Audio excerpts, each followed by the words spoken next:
I hadn't thought about it a lot, but in the last 6 months, I've heard about it loads. Well, we're tired of standardization because it just it's not very exciting, is it? No. Predictable. Yeah.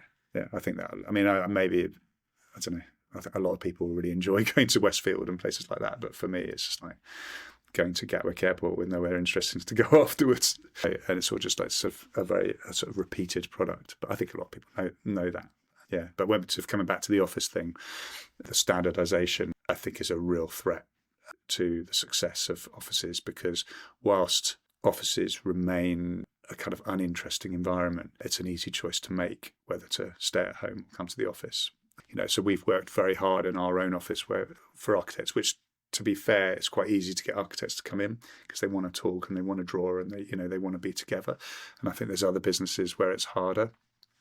But if you're going to, the law firm, I keep going back to that, is really interesting because you've got a whole load of well-paid lawyers who have got kids who, again, this is a whole other thing, who've had to cash out of London or have cashed out of London in order to create more space. And it's not convenient for them to come back into town, and they've got used to working from home, and they've got a lovely shed in the garden where, and a pool or whatever it is, they have no reason to come back. So you've got to give people a reason to want to come into the office. And I'd like to think our office, have you been to our office? Yeah. Yeah. Our office, like, people, it's got a vibe and people want to be there. And like, when we interview people for jobs and they sort of have a look around and like, yeah, I like this. And I think that you can't not do that anymore.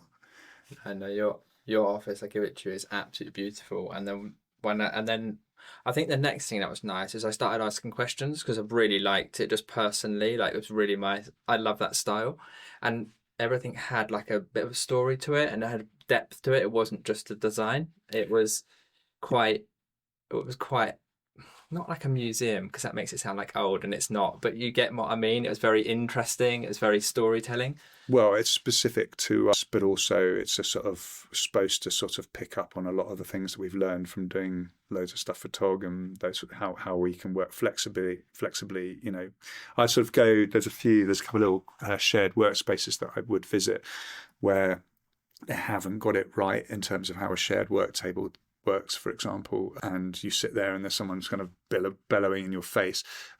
So those are the sort of things we wanted to try and repair in our office and show that we knew we had a sensitivity to how we can all be quite densely packed into a space whilst not upset each other or be too noisy and those sorts of things. So yeah, it's been very well thought through, and sort of actually me and Gemma, my wife, and all of us worked on it together, and nearly killed us arguing about it so much. But yeah, there was a lot of careful sort of consideration gone into it. A lot of passion. Yeah. But again, you look in the paper only yesterday and the government are saying, people are more productive at home. And I don't know where they get that from.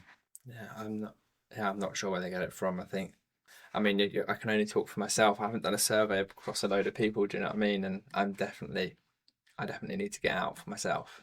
Well, they were reacting, it's in the paper this morning, I think, they were reacting to Amazon sort of getting rid of their home working policy or whatever it might be.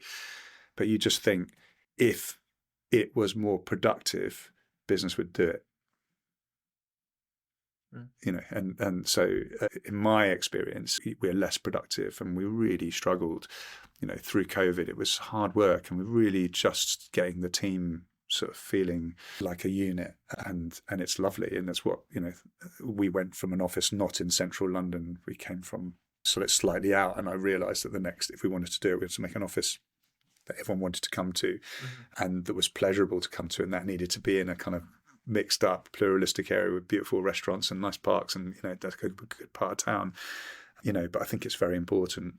And again, there's a sort of a joy that you get from being in an office with other people, that I think it's a real danger to lose that.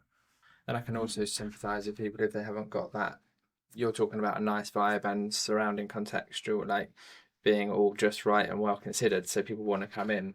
Yeah, fine, but also sympathise with people that they haven't got that. People haven't necessarily got, I don't know, what the leadership or the technology or the space, physical space, and that sort of thing. It's hard for them to get in.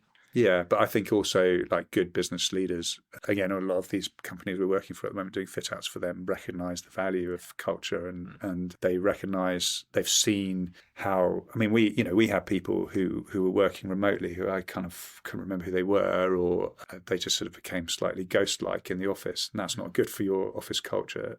So yeah, as designers, we have to create a kind of an armature for these people to, and an attraction for them to come in and sort of engage. And in my experience, if you provide that, they do.